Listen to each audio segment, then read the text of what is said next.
வணக்கம் நேயர்களே, பக்தி யுகம் சேனல் மூலியமா அவங்க சந்திக்கலாம். மிக்க மகிழ்ச்சி. இன்னைக்கு சிறப்பு விருதுகளா யார் வந்திருக்காங்க பாத்தீங்கன்னா, சயின்டிபிக் வேதிக் அஸ்ட்ராலஜர் ஆஸ்ட்ரோ அருண்ஜி அவர்கள் வந்திருக்காங்க. ஃபர்ஸ்ட் ஆஃப் ஆல் அவரை வெல்கம் பண்ணிடலாம். வணக்கங்க ஐயா. வணக்கம். கடந்த வீடியோல பாத்தீங்கன்னா குரு பயிற்சி பலன்கள் பார்த்துட்டு இருக்கோம். ஸோ அந்த வரிசையில இன்னைக்கு பார்க்கக்கூடிய ராசி மிதுன ராசி. ஸோ மிதுன ராசிக்கு ஜென்ம குருவாவே வராரு. ஸோ ஜென்ம குருவா வரக்கூடியவர் என்ன மாதிரி பலன்கள் தராரு அப்படிங்கிறது கொஞ்சம் சொல்லுங்க ஐயா. கண்டிப்பா. இப்ப பாத்தீங்கன்னா குரு பயிற்சி சனி பயிற்சிக்கு அடுத்தபடியாக ஒரு பெரிய தாக்கத்தை கொடுக்கக்கூடியதான். அது இதுவரை மிதுன ராசிக்கு 12ஆம் இடத்துல குரு இருந்துங்க, 6ஆம் இடம், 8ஆம் இடம், அப்புறம் 4ஆம் இடத்தை பார்த்து கொண்டிருந்தது. ஸோ இது எந்த மாதிரி ஒரு தாக்கத்தை 2024 ஏப்ரல் மாதத்திலிருந்து 2025 மே 14ஆம் தேதி வரைக்கும் அந்த ஒரு 11-12 மாதங்கள் எப்படி கொடுத்ததுன்னு பாத்தீங்கன்னா, ஃபர்ஸ்ட் ஆஃப் ஆல் விரயங்கள் நிறைய கொடுத்தது. நிறைய மிதுன ராசிக்காரங்களை நீங்க செக் பண்ணி பாருங்க, அவங்க வயசு வித்தியாசம் இல்லாமல் கையில பணமே நிக்கல, செலவுகள் அதிகமா இருக்கலாம். அது நல்ல தசாபுத்திகள் போயிட்டு இருக்கிறவங்களுக்கு சுப விரயமாக ஒரு இன்வெஸ்ட்மெண்ட் பண்றது, ஒரு வண்டி வாங்குறது, ஒரு வீட்டை அழகுபடுத்துறது, ஒரு காஸ்ட்லியான விஷயம் வாங்குறது, அது மாதிரி ஒரு விஷயத்துக்கு யூஸ் பண்ணாங்க. சில ஒரு மாதிரி சுமாரான தசாபுக்திகள் போயிட்டு இருக்கிறவங்களுக்கு மட்டும்தான் கொஞ்சம் விரயங்கள் உண்மையிலே லாஸ் ஆயிடுச்சு சார் அப்படிங்கிற மாதிரி கொடுக்கும். நிறைய பேருக்கு வெளிநாடு போயிட்டு வந்தாங்க, வெளிநாடு வாய்ப்புகள் இருந்தது, வெளி மாவட்டம் போயிட்டு வந்தாங்க, வெளி மாநிலம் போயிட்டு வந்தாங்க. குறைஞ்சது பார்த்தீங்கன்னா ஒரு டிராவலிங் அதிகமாக கொடுத்தது. ஏன்னா 12ஆம் இடத்துலயே சம்மந்தப்படுது இல்லைங்களா? ஸோ அது மாதிரி கொடுத்துட்டு இருந்தது. இப்போ என்ன ஆகுதுன்னா, இது மாதிரி ஒரு ஃபினான்ஷியல் விஷயங்கள் ஒரு ஸ்டெபிலிட்டியே இல்லை சார், ஒரு கண்ட்ரோலுக்கே வர மாட்டேங்குது.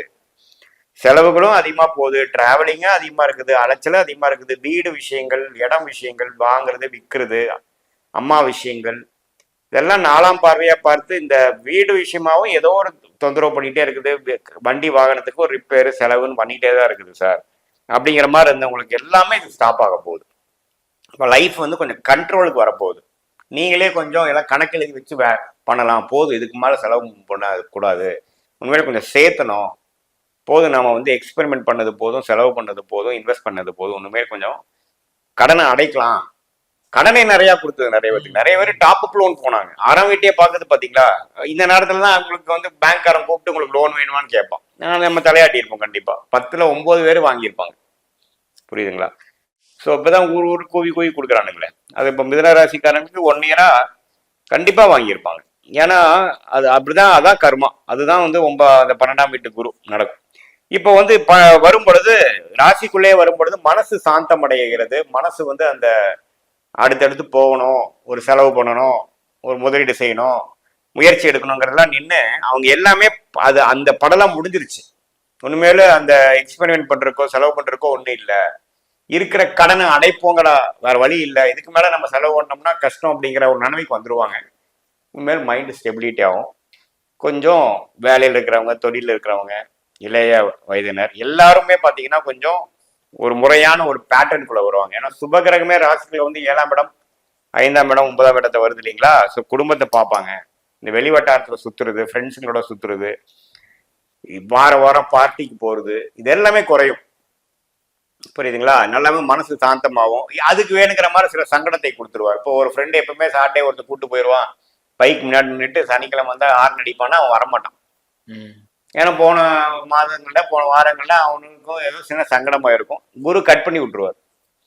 காய் நகர்த்துறதுலாம் எல்லாமே நடக்குது. இப்போ நான் சொல்லிடலாம் பலன் அப்படி வராது, உண்மையில செலவு பண்ண மாட்டீங்க, கொஞ்சம் வாழ்க்கை கட்டுக்கோப்புக்கு வரும்னு சொல்லலாம். அது எப்படி நடந்தது, எப்படி அது நடக்க போகுது? கிரகங்கள் தான் காய் நகர்த்துது. ஸோ இப்படிங்க ஒரு வருஷமா ஒருத்தன் கூட்டிட்டு போயிட்டு இருக்கான் சார் சாட்டர்டே. ஆனா அவன் எப்படி சார் அவன் வரமாட்டான். அவனுக்கு இவனுக்கு போன வாரம் ஒரு சங்கடமா இருக்கும், அல்லது அவன் இடம் விட்டு மாறி இருப்பான், அவன் வேற ஊருக்கு போயிருப்பான், அல்லது இவருக்கே அந்த இன்ட்ரெஸ்ட் போயிருக்கும்.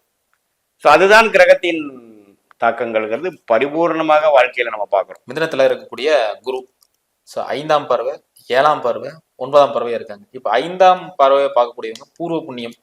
ஸோ அந்த இடம் கொஞ்சம் வலுப்படும் இல்லைங்களா? ஆமா, கொஞ்சம் குழந்தைகள் விஷயங்கள், அவங்களுக்கு பிடிச்ச விஷயங்கள், கொஞ்சம் பேஷனேட்டா ஒர்க் பண்றது, கொஞ்சம் கிரியேட்டிவிட்டியோட யோசிக்கிறது, அப்படியே எழுந்திரிச்சமா போனோமான்னு இல்லாம கொஞ்சம் அறிவை யூஸ் பண்றது, நம்மளுடைய குடும்பம், பார்ட்னர்ஸ், ஃப்ரெண்ட்ஸ் அதை கொஞ்சம் பார்க்கறது, கொஞ்சம் சிங்க் ஆகுறது, இது வரைக்கும் ஏதோ தப்பா பண்ணியிருந்தோம்னா போய் சாரி கேட்கறது, உண்மையில நான் கரெக்டா இருக்கிறேன்னு சொல்றது, அப்படித்தானே குடும்பத்தை பண்றாங்க. எல்லாரும் சாரிம்மான்னு சொல்றது. இப்போ இந்த தடவை உண்மையிலே மீன் பண்ணி சொல்றது. இப்போ இந்த தடவை அவங்களும் சரி புரிதலோ ஒரு அன்னோனியம் வர்றது, அப்பா விஷயங்கள், பூர்வீக விஷயங்கள், பாக்கிய விஷயங்கள், ஆன்மீக விஷயங்கள் எல்லாமே தன்மையாகும்.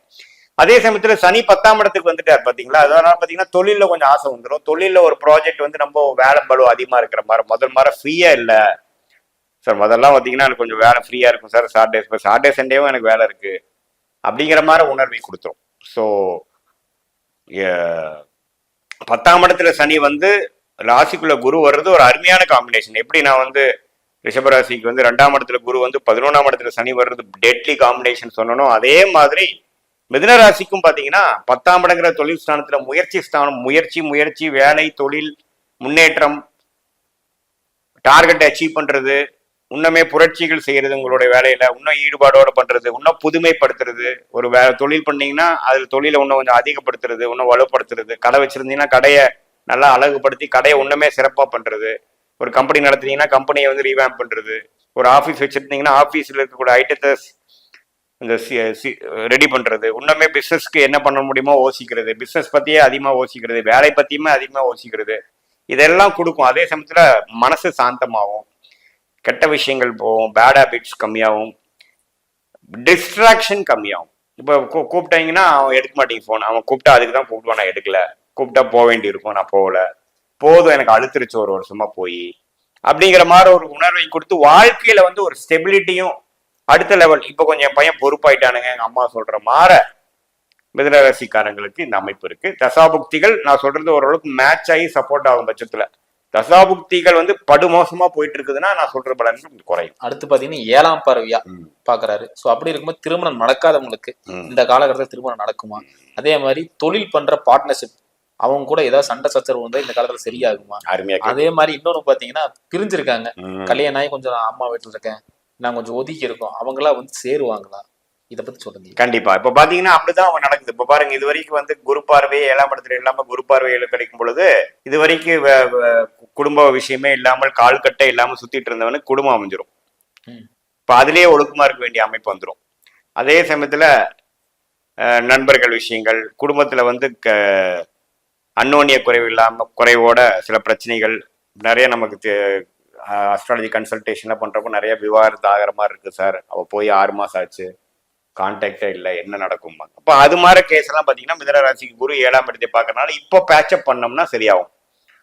இப்போ வந்து கொஞ்சம் போய் பேசி இது மாதிரி கொஞ்சம் சரி பண்ணக்கூடிய அமைப்பு. அவங்களுக்கும் ஒரு நல்ல புத்தி வந்து சரி ஓகே, அவங்களுக்கும் சரி போதும், நமக்கும் வாழ்க்கை இருக்கு, நமக்கும் குழந்தைக்காக நம்ம வாழ்ந்தாகணுங்கிற மாதிரி ஒரு சரி செஞ்சுக்கக்கூடிய ஒரு அமைப்பு வந்து இந்த குரு பார்வை கண்டிப்பா கொடுக்குதுங்க.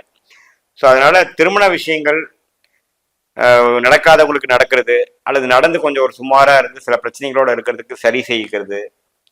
அதே சமயத்துல தொழில் செய்யற இடத்துல பாத்தீங்கன்னா கொஞ்சம் பார்ட்னர்ஸு, கிளையன்ட்ஸு, கான்ட்ராக்ட்ஸு, கஸ்டமர்ஸ் எல்லாம் இல்லாம கொஞ்சம் பிரச்சனைகள் இருக்கிறவங்களுக்கு இப்போ ஓரளவுக்கு நல்லா வருது சார், ரொட்டேஷன் இருக்கு, எனக்கு நான் பண்றதுக்கு வேலை பண்றதுக்கு எனக்கு டைம் கரெக்டா இருக்கு, சுறுசுறுப்பா போகுது எல்லாமே அப்படிங்கிற மாதிரி ஒரு அடுத்த கட்ட வாழ்க்கையில வந்து கொஞ்சம் சுறுசுறுப்பையும் ஒரு நோக்கு, அதாவது பர்பஸ் இன் லைஃபை கொடுக்கக்கூடிய ஒரு அமைப்பு, டிஸ்ட்ராக்ஷனை குறைக்கக்கூடிய ஒரு அமைப்பு வந்து மிதுன ராசிக்கு கொடுக்கறதா ஒரு அருமையான விஷயம். 9ஆம் இடத்தை குரு பாக்குறாரு. ஸோ கடந்த காலத்துல நிறைய கடன் வாங்கி அப்பா கிட்ட கொஞ்சம் நிறைய கெட்ட பேரை உருவாக்கி, ஸோ அப்பாவுக்கு எனக்குமே வந்து சரியா பேசிக்கிறது இல்லை, ஒரே வீட்டுல இருந்து நாங்க வந்து ஒரு வில்லன் ஹீரோ மாதிரி தான் உட்காந்துட்டு இருக்கோம். ஸோ அந்த மாதிரி ஒரு பிரிவினையில இந்த காலகட்டத்துல சரியாகுமா? அதாவது குறிப்பா லக்னத்துக்கு ஒரு ஜாதகத்துல ஜென்ம ஜாதகத்துல பாத்தீங்கன்னா 9ஆம் இடம் என்று சொல்லப்படுகிற பித்ருஸ்தானத்துல ராகு சனி இருக்கிறவங்க, அல்லது ராகு சனி சேர்ந்து இருக்கிறவங்க, செவ்வாய் ராகு இருக்கிறவங்க, செவ்வாய் சனி இருக்கிறவங்க, அவங்களுக்கு எல்லாமே அப்பா விஷயங்கள் கொஞ்சம் டக்கஃபரா தான் இருக்கும். அதே சமயத்துல 9ஆம் வீட்டு அதிபதியே போய் ஒரு 8ல மறைஞ்சு நீச்சமா போறது, அதே சமயத்துல பித்திருக்காரகன் என்று சொல்லப்படுகிற சூரியனே கொஞ்சம் சரியில்லாம இருக்கிறது, அதெல்லாம் இருக்கிறவங்களுக்கு எல்லாம் கொஞ்சம் பிரச்சனையா இருக்கக்கூடிய ஜாதகங்களுக்கு எல்லாம் பாத்தீங்கன்னா இந்த குரு பெயர்ச்சி மே 14ஆம் தேதி 2025 ஆகிறது வந்து ஒரு நிவர்த்தியை கொடுக்கும். கொஞ்சம் பேட்சப் பண்ணிட்டோம், கொஞ்சம் முதல் இருக்கிறதோட கொஞ்சம் இப்போ கொஞ்சம் பேசிக்கிறோம், அவரும் கொஞ்சம் எனக்கு கொஞ்சம் பண்றேன்னு இருக்கிறாரு, எனக்கு ஒரு ஏதோ அமைச்சு கொடுக்குறாங்க, எனக்கு தொழிலுக்கு ஹெல்ப் பண்றேன்னு இருக்கிறாரு. இது வரைக்கும் அவர் வந்து நான் முதல் செய்த நஷ்டங்கள்னால அவர் ஒரு மாதிரி நம்மளோட கனெக்ட் இல்லாமல் இருந்தாரு, நம்மளோட நண்பா இருந்தாரு, இப்போ வந்து நம்மளை நம்புறாரு, இப்போ கொஞ்சம் ஏதோ கொடுக்குறாருன்னு சொல்லியிருக்கிறாரு அப்பா அப்படிங்கிற மாதிரி ஒரு நல்ல ஒரு அமைப்பை கொடுக்கக்கூடிய ஒரு பார்வை தான் அந்த குரு பார்வை 9ஆம் வீட்டை. போன வருஷத்தை விட இந்த வருஷம் வந்து அற்புதமா இருக்க போகுதுன்னு சொல்றேன். கண்டிப்பா. போன விஷயத்துல கொடுத்தது பாத்தீங்கன்னா ஃபுல்லா விரயங்களும் பண விஷயத்துல அப்படி இப்படி போய் ஒரு தப்பு கணக்கு போட்டு ஒரு மாய உலகத்துல வாழ்ந்த மாதிரி ஒரு அமைப்பு கொடுத்ததுங்க. இப்பதான் வந்து உண்மையான ஒரு பிராக்டிக்கல் லைஃப்ல வயசு வித்தியாசம் பாராமல் மாணவர்களா இருந்தாலும் சரி, இளைய வயதினராக இருந்தாலும் சரி, மிடில் ஏஜ் பிசினஸ் மேனா இருந்தாலும் சரி, மூத்த சீனியர் சிட்டிசனா இருந்தாலும் ஒரு ஓரளவுக்கு கிளாரிட்டியோட உண்மையான வாழ்க்கை என்னங்கிறது தெரிஞ்சு ஒரு உறவுகளை மேம்படுத்தி, உறவுகளை கண்டுக்காம அப்படி இப்படி இருந்தவங்க எல்லாம் பாத்தீங்கன்னா உறவுகளை மேம்படுத்தி ஒரு குடும்பத்தோட அன்னோனியமா வாழக்கூடிய அமைப்பு கொடுக்குது. அடுத்தடுத்த ராசிகளை பத்தி நம்ம பார்க்கலாம் ஐயா. ரொம்ப ரொம்ப நன்றிங்க ஐயா. வணக்கம் வணக்கம். நேரலை இந்த வீடியோ உங்களுக்கு பிடிச்சிருந்தா மறக்காம லைக் பண்ணுங்க, ஃப்ரெண்ட் அண்ட் ஃபேமிலி ஷேர் பண்ணி விடுங்க. இதே மாதிரி இன்னொரு காணல் சந்திக்கும் வரை உங்களிடம் விடைபெறுவது உங்கள் மனிதன் பிரபாகரன். நன்றி, வணக்கம்.